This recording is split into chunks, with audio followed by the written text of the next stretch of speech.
Is it harmful to drink water while eating? Let's unpack this popular prohibition. Have you ever noticed how, right in the middle of lunch, your grandmother, eyes still fixed on her plate, suddenly declares with unshakable conviction, "Don't drink water with your food. The stomach will get diluted, digestion won't happen, and everything will turn into a swamp." Or perhaps you recall a 1990s TV commercial where the protagonist, after taking a single sip of water during dinner, winces and clutches his stomach as if just betrayed by his own internal organs. Then a calm, almost clinical voiceover chimes in, "Drinking water during meals disrupts acid balance, slows digestion, and promotes weight gain." And without thinking, you push your glass away, as though it contained not water, but molten lead. It's precisely from that moment, from that nearly hypnotic prohibition, born not in the labs of modern science, but in the offices of old-school doctors who relied on logic, intuition, and sometimes even myth, that we begin our journey. A journey through time, cultures, and paradoxes, to finally answer a question that seems to hold not just our health, but even our ability to peacefully enjoy a bowl of soup without glancing warily at the glass beside it. This ban, "Don't drink while eating," has become so deeply embedded in the collective consciousness that it functions almost like a cultural code, akin to the belief that white bread causes obesity or that potato juice heals ulcers. It's passed down from generation to generation like a family recipe or a storm warning. Careful, water and food are a deadly combination. But where did it originate in the first place?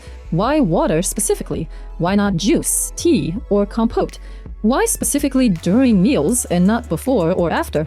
And most importantly, what do modern medicine, physiology, and even anthropology actually say about it? Because if we start digging deeper, we'll find that behind this seemingly obvious, simple piece of advice lies an entire era, a time when doctors gauged body temperature by tongue color and imagined digestion as a fire inside a cauldron easily extinguished by too much water. This isn't just a matter of yes or no, it's the story of how misconceptions become dogmas, how dogmas become habits, and how habits become almost a religion of daily life. Let's go back to the early 20th century, when dietetics was just beginning to emerge as a science, but still held tightly to the hand of folk medicine. Back then, the dominant idea was the so-called theory of enzymatic breakdown, which treated gastric juice as highly concentrated acid, and any dilution, including water, was believed to weaken its potency. Water was seen as an enemy. It washes away enzymes, cools the digestive fire, and disturbs the natural order. One of the most influential proponents of this idea was Ivan Pavlov, the very same Pavlov of dogs and salivary glands, who, in his lectures, indeed emphasized the importance of the integrity of the digestive process, warning that external factors, including liquid intake volume, could affect gastric secretion. Yet it's essential to understand, Pavlov never forbade drinking during meals. He cautioned specifically against consuming large amounts of cold beverages, which could trigger smooth muscle spasms. But as often happens, his words were oversimplified, distorted, and launched into the public sphere as a rigid rule. By the mid-20th century, especially in the Soviet Union, this idea took root with astonishing force. In a context of scarcity, where food was precious and the stomach a working tool, any risk of under-digesting a meal felt like nearly a crime against one's own body. Pamphlets, public health campaigns, and school talks repeated the same line: drink 30 minutes before or 1 hour after meals, otherwise it's all in vain. There was a kernel of reason here. If someone drinks a liter of water 5 minutes before eating, the stomach stretches, pressure on the diaphragm increases, and appetite may decrease, a mechanism, incidentally, now used in modern weight management strategies. But from that single grain of truth, an entire grove of myths sprouted. That water dilutes gastric juice down to pure water, that enzymes become lazy, that food floats in the stomach like a stone in a boat and simply cannot be digested. Yet, even during those very years, when the ban on drinking water at the table had become accepted truth, there already existed cultures where this practice was not only normal, but sacred. Take traditional Japanese cuisine, for example. Hot green tea is served with rice and fish, not before or after, but during the meal. Or Ayurveda in India. Water isn't merely consumed with food, it's often gently warmed, and in dishes like dal soups or khichdi, liquid is an inseparable component of the food itself. The semi-liquid texture is intentional, designed to ease digestion. In the Mediterranean, Olive oil, lemon juice, tomato sauce, and wine accompany meals, all liquids, all consumed in the process, and gastrointestinal disease rates in those regions have remained among the lowest in the world for decades. So perhaps the issue isn't water itself, but our attitude toward it, the fear of something that is, in fact, a natural and physiologically essential part of digestion.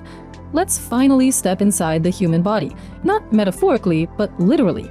What actually happens when you take a bite of bread, wash it down with a sip of water, and swallow? The food bolus, as scientists call it, is already coated in saliva the moment it enters your mouth, and saliva is also a liquid, though not plain water, but a complex emulsion of water, mucin, amylase, and lysozyme. Saliva moistens, binds, starts breaking down starch, and protects the mucous membranes. Without it, swallowing would be impossible. So the so-called dilution begins before food even reaches the stomach. Then the bolus travels down the esophagus, and here it is, the stomach. Inside this remarkable organ, processes unfold that cast serious doubt on the entire mythology of dilution. The stomach is not a glass, a beaker, or a petri dish. It's a muscular sac capable of changing its volume from about 50 milliliters when empty to 4 liters after a large meal. Its walls are lined with millions of glands that don't just dump out juice, they produce it in response to food intake. Crucially, gastric juice is secreted proportionally to the volume and composition of food, not in advance, not in a fixed amount, but as needed. If you eat 100 grams of boiled rice, less juice is secreted than if you eat 200 grams of fatty pork. And if you add 100 milliliters of water to that rice, the stomach simply increases the volume of secreted fluid slightly, while maintaining the necessary concentration of hydrochloric acid and pepsin. This isn't speculation, it's confirmed by dozens of studies, including intragastric pH metry. The difference in acidity when drinking water during a meal amounts to mere fractions of a pH unit and remains well within the physiological norm. Moreover, water doesn't linger in the stomach long at all. It empties within 5 to 10 minutes, much faster than solid food, which stays for 1 to 4 hours. So by the time the main portion of food begins active digestion, the water has already moved into the duodenum, helping neutralize acid and prepare the environment for pancreatic enzymes. But then, where do those complaints come from? I drank water with lunch and felt heavy. I got sleepy. My stomach gurgled. Here, it's vital to distinguish correlation from causation. Often, people don't drink water randomly. They use it to wash down overly dry, overcooked, oversalted, or hastily chewed food. In such cases, water isn't causing discomfort. It's an attempt at compensation. You feel dryness in your mouth, you drink. Food sticks in your throat, you drink. You chew quickly and swallow large chunks, you drink to push it down. And yes, then the stomach must process poorly masticated, excessively bulky mass, responding with heaviness, bloating, or belching. But the culprit isn't the water, it's rushed, careless, mechanical eating. In fact, studies show that a moderate amount of water, 1 to 200 milliliters during a meal, can improve digestion by facilitating better bolus formation and more even enzyme distribution. What about the myth of diluted bile or impaired pancreatic function? Let's recall, bile is produced in the liver, stored in the gallbladder, and released into the duodenum in response to fats, not water. The pancreas secretes enzymes, amylase, lipase, trypsin, also in response to chyme, the partially digested mass leaving the stomach, not liquid volume. Water doesn't block these processes. On the contrary, it creates the very medium in which enzymes work most efficiently. Pancreatic lipase, for instance, requires an aqueous phase to break down fats. Without water, it cannot interact with fat droplets. So water isn't an obstacle, it's a prerequisite for normal digestion. Interestingly, nature itself confirms that drinking during meals is natural. Think of predators. A lion, after feasting on zebra, heads straight to the watering hole. Not an hour later, not after a stomach rest, immediately. Why? Because the prey contains little moisture, and the body demands fluid replenishment. Herbivores, antelopes, giraffes, often combine grazing with visits to water sources, sometimes even chewing while standing in water. Among primates, chimpanzees, gorillas, the fruits they eat are 70 to 80% water. That is, they literally eat water in a natural, evolutionarily refined way. Even our closest ancestors, hunters and gatherers, didn't separate eating and drinking. They consumed juicy tubers, meat broths, fruits and berries, all rich in liquid, and our bodies adapted to that rhythm. But then why do some people truly experience discomfort from drinking water during meals? The answer lies not in the water, but in individual physiology. For instance, people with gastroesophageal reflux disease, or GERD, may find that large volumes of liquid during meals increase gastric content volume, raising intra-abdominal pressure and promoting acid reflux, especially if they lie down right after eating. But here, the problem isn't water per se, it's volume and posture. The solution? Drink moderately, stay upright, and avoid lying down for at least half an hour after eating. For those with low stomach acid, hypochlorhydria, seen in atrophic gastritis or among older adults, excess water might temporarily reduce already low acidity, but this is managed with enzyme supplements or pre-meal lemon water, not a blanket water ban. And here's another fascinating twist. Water can be therapeutic during meals, if approached mindfully. For example, people with constipation-predominant irritable bowel syndrome are often advised to drink warm water in the morning and during breakfast to stimulate peristalsis.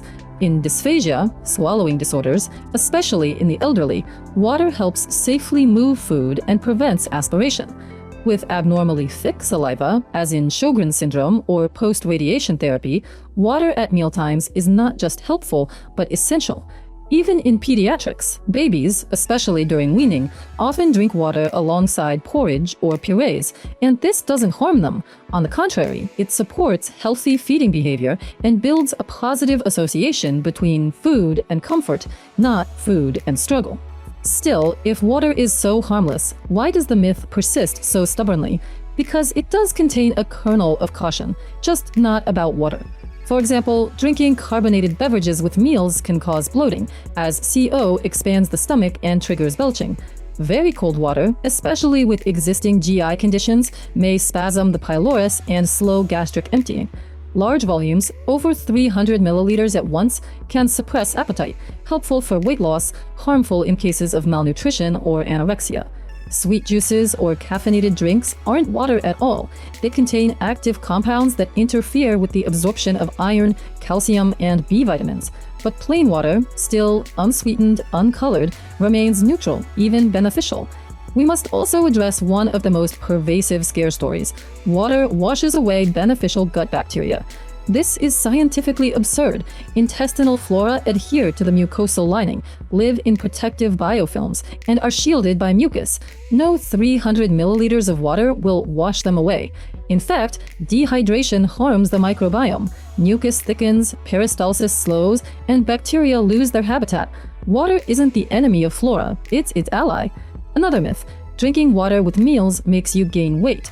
The logic goes, if water interferes with digestion, food is poorly absorbed, and then you should lose weight, not gain it. In reality, some studies show that a glass of water before a meal helps reduce intake by promoting fullness. But during meals, no direct link to weight gain has been found. In fact, one study published in the journal Obesity showed that participants who drank water before and during lunch over 12 weeks lost, on average, 2 kilograms more than the control group. Why? Because water replaced sugary drinks, lowered total caloric intake, and supported metabolism. And what does the World Health Organization say? Its healthy eating guidelines contain no prohibition against drinking water during meals. On the contrary, WHO emphasizes adequate daily fluid intake, including during meals. The European Food Safety Authority, EFSA, recommends relying on thirst and urine color, not rigid time-based rules.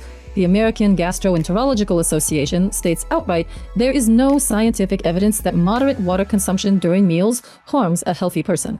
But perhaps the most striking point is how this water myth became a marketing tool. Think about it. If you believe water disrupts digestion, what's left? Enzyme-boosting teas, gastric balancing drops, harmonizing juices, activated fortified waters. An entire industry grew on fear of ordinary water. And yet, water, the cheapest, most accessible, purest beverage on earth, can't be patented, packaged as a super formula, or sold as magic. Perhaps that's why it's been so persistently demonized, not out of care for health, but for profit. Of course, nuances exist, and they matter, so we don't swing to the opposite extreme. For instance, people with heart or kidney failure do need to limit total daily fluid, but this is managed individually with a doctor, not by a universal don't drink at the table rule. Those with gastrostomies or jejunostomies follow strict protocols for liquid volume and temperature.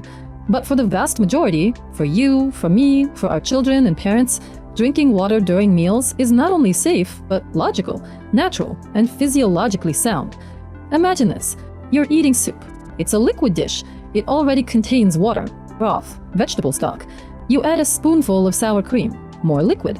You dip your bread in the broth, again, water. And none of this is the enemy, it's food. So why, when moving on to the main course, do we suddenly sound the alarm and push the glass away as if it's poison? Maybe it's time to stop fearing what keeps us alive: hydration, movement, flow. By the way, an interesting experiment was conducted in Japan. Participants first ate lunch without water, then with water, while researchers measured not just gastric pH, but also subjective comfort, satiety speed, and post-meal cognitive performance. Those who drank water moderately, no more than 200 milliliters per meal, reported less sleepiness, returned to work faster, and were less likely to overeat at dinner. Why? Because water spared the body the energy needed to dry out the food bolus and maintained optimal blood volume for cerebral circulation. So water doesn't dull you, it refreshes you. Yet the real lesson isn't about suddenly chugging liters at lunch. It's about learning to listen to yourself,